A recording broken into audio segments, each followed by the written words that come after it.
So today we're getting rid of toggle switches and we're going with a switch panel. Went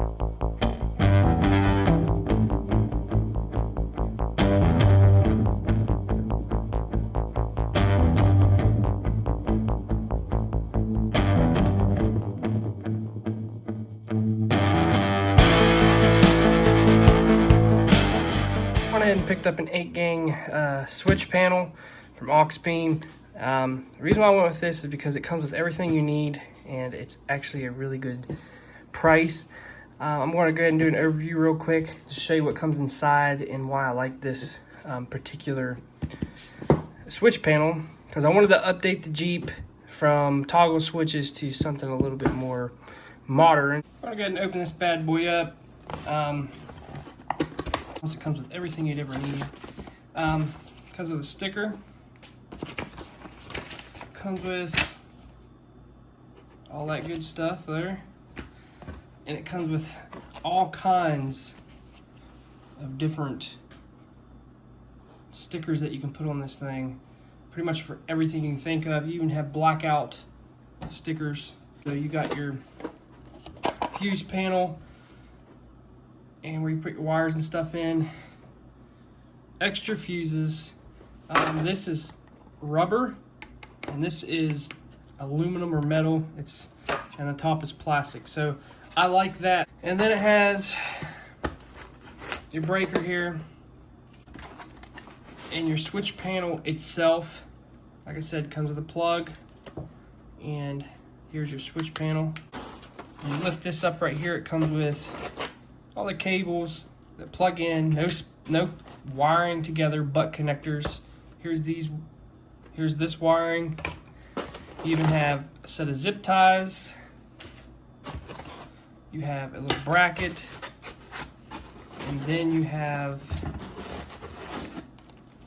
a nice little screwdriver,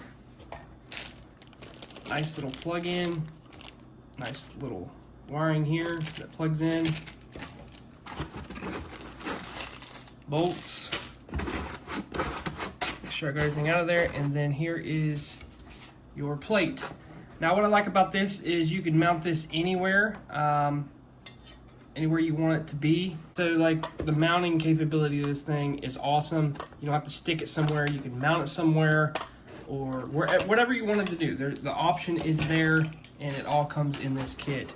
And as you can see, it comes with a lot for the price. And then we have this here also. So it comes with everything that you would need to mount this in your truck, Jeep, car, whatever it may be. A lot more modern than having a bunch of toggle switches in your vehicle and a bunch of relays when you could have it all right here on a switch panel. What I went ahead and did is got the fuse box ready with the wires already in it. This will be your ground. This is going to be your hot wire that's coming to the breaker. This is going to be the plug for the box itself, this box. And this is going to be your accessory wire, which it comes with this fuse part, and it comes with a crimp on the other side.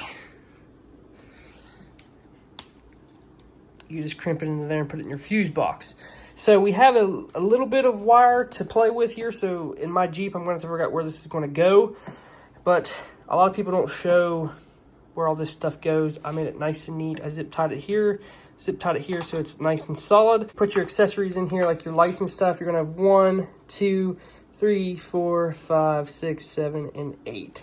So how that would work on this would be 1, 2, 3, 4, 5, 6, 7, and 8. So basically, this is gonna be your breaker. This goes to the battery. This hot wire coming off of here will go on the other side of this. And then you put your cap back on. And we're going to figure out where all this stuff is. So I wanted to go ahead and get all that ready. So it's already wired up and ready to go. So I went ahead and put the mount right here. A lot of people probably wonder why I put it here. It looks like it's in the way. It actually isn't. I'm going to hide this up underneath the plastic right here, because this pops off and it goes up underneath. But I wanted it right here, so when I'm driving, I can just peek over here and hit it. I didn't want it in the windshield. I wanted it down here where I'm used to using these controls, and I'll get used to using this. Now, a lot of people say, what about, you know, your defrost and all that stuff? From the driver's seat, you can actually see it. Especially when you rotate it out from the driver's side, you can see behind there if you pull it down like this. But I like it up like that.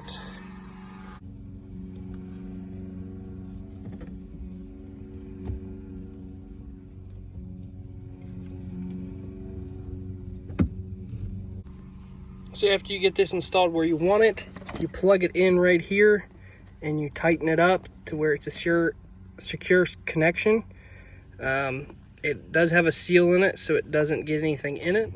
There's actually a little hole down there with a grommet.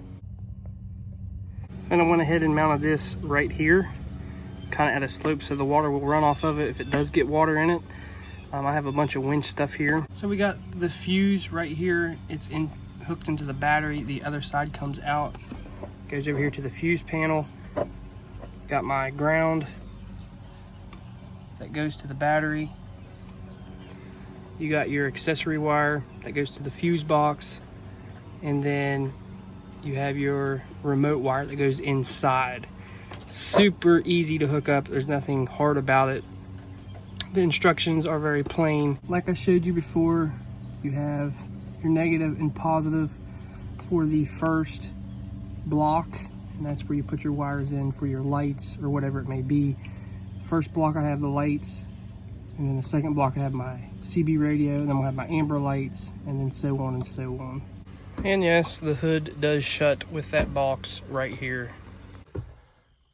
As you see, it does show up green when you first put it on, but you can change the colors. I did black out these at the bottom.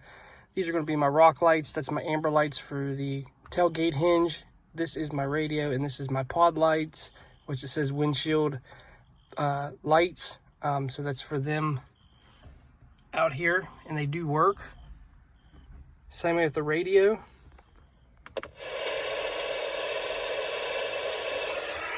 So that's it. No more toggle switches. It's a nice little panel, and it lights up really nice in the nighttime. It doesn't really distract me that much. It's worth every penny. If you're sick of toggle switches and want to update with the times, this is the way to go. It's worth it. Comes with everything you need. No holes need drilled, no nothing. Just got to find a spot for the fuse box and hook it up, and you're ready to go. It's super simple. So I hope you guys enjoyed this video. Make sure you give it a thumbs up. I'm Cherokee Ronnie. Stay dirty, my friends.